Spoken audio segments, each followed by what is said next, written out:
नमस्कार, मैं हूं नवजोत। आप देख रहे हैं IBN7। भारत पाकिस्तान के तल्ख रिश्तों के बीच पाकिस्तान के उच्चायुक्त अब्दुल बासित ने कश्मीर के अलगाववादी नेताओं से मुलाकात पर सफाई दी है। अब्दुल बासित ने कहा है कि पाक उच्चायुक्त के अफसर पहले भी अलगाववादी नेताओं से मिलते रहे हैं। बासित ने कहा कि बीते 20 सालों से अलगाववादियों से मुलाकात चली आ रही है। कश्मीर का मुद्दा उठाते हुए उन्होंने कहा कि कश्मीर एक विवादित मुद्दा है और दोनों देश बातचीत के जरिए इस मुद्दे को सुलझा सकते हैं। बासित के मुताबिक कश्मीर की जनता भी इस विवाद में एक पक्ष है और किसी नतीजे पर पहुंचने से पहले उनकी राय भी जरूरी है। दोनों देश के विदेश सचिव स्तर की बातचीत रद्द होने को दुखद बताते हुए बासित ने कहा कि दोनों देश बातचीत के जरिए तमाम विवाद सुलझा सकते हैं। ऐसे में बातचीत रद्द होना ठीक नहीं है।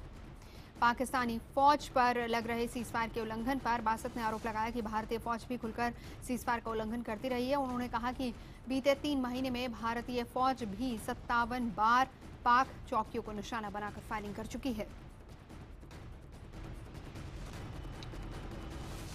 This has been a long-standing practice. We have been meeting Hurriyat leaders, Kashmiri leaders for now over decades. And our Foreign Office has very adequately articulated our position. So beyond that, I would not really like to add anything to that.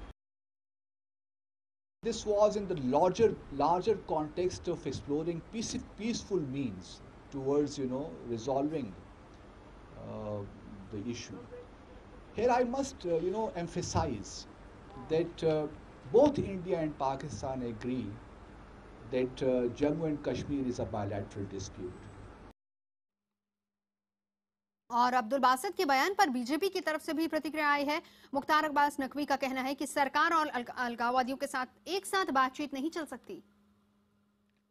कह रहे हैं बातचीत से समस्या का समाधान होना चाहिए, लेकिन बातचीत किससे करना चाहते हैं? वो आतंकवादियों अलगाववादियों से बात करना चाहते हैं या सरकार से बात करना चाहते हैं? उन्हें तय करना होगा। बातचीत तो हम भी चाहते हैं, कहाँ हम बातचीत के खिलाफ हैं, लेकिन आप जो है वो अलगाववादियों के साथ वॉक और सरकार के साथ टॉक, तो ये वॉक एंड टॉक नहीं चलेगी। तो प्रेस कॉन्फ्रेंस में अब्दुल बासित ने यह भी कहा कि हम पिछले 10 साल से आतंकवाद से लड़ रहे हैं, जिससे हमारा 10 साल में तकरीबन $100 अरब का नुकसान हुआ है। अमन कायम रखने के लिए हमें मिलकर काम करना होगा। बातचीत ही समस्या का हल है। ये तमाम बातें अब्दुल बासित ने अपनी इस प्रेस कॉन्फ्रेंस में रखी। उन्होंने सीधे सीधे कहा कि भारत पाकिस्तान में सार्थक बातचीत बहुत जरूरी है।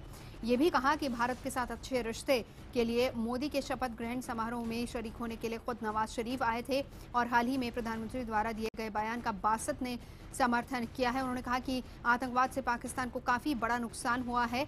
साथ ही साथ बासित ने अपनी प्रेस कॉन्फ्रेंस में यह भी कहा कि पिछले 10 सालों से पाकिस्तान आतंकवाद की मार झेल रहा है, जिसमें हजारों सैनिक और नागरिक भी मारे गए हैं। अफगानिस्तान में शांति चाहते हैं पाकिस्तानी और इसीलिए इसी तरह की शांति भारत में भी चाहते हैं, क्योंकि दोनों मुल्क जो हैं वो पड़ोसी हैं और पड़ोस में अगर शांति होगी तो वो भी सुख शांति से रह पाएंगे। तमाम बातें अब्दुल बासित ने अपनी इस प्रेस कॉन्फ्रेंस में रखी। उन्होंने कहा कि भारत से अच्छे रिश्ते चाहते हैं, अफगानिस्तान से अच्छे रिश्ते चाहते हैं। सीज फायर को लेकर भी उन्होंने भारत पर एक आरोप लगाया। कहा है कि सीज फायर के उल्लंघन के मुद्दे पर भारत अब तक 57 बार सीज फायर का उल्लंघन कर चुका है।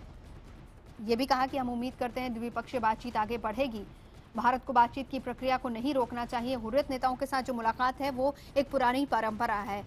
ये बात अब्दुल बासित ने अपनी इस प्रेस कॉन्फ्रेंस में कही। तो भारत की नाराजगी के बाद कश्मीर के अलगाववादियों नेता से मुलाकात हुई थी। पाकिस्तान के उच्चायुक्त ने अब प्रेस कॉन्फ्रेंस करके इस पर सफाई दी है। आपको बता दें कि कल जिस तरीके से तमाम अलगाववादी नेताओं के साथ अब्दुल बासित की मुलाकात हुई थी, उसको लेकर कहीं ना कहीं प्रतिक्रियाएं आ रही थी और उसको लेकर सरकार भी नाराज थी और भारत सरकार ने अपनी नाराजगी पहले ही जाहिर कर दी थी। ये कह के कि अब आगे किसी तरह की कोई भी द्विपक्षीय बातचीत नहीं होगी। लेकिन इस बीच अब्दुल बासित ने प्रेस कॉन्फ्रेंस करके ये बात कही है।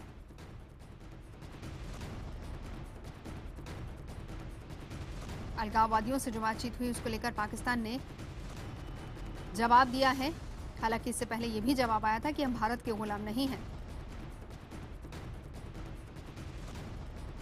अब्दुल बासित ने जम्मू कश्मीर के तमाम जो अलगाववादी नेता हैं उनके साथ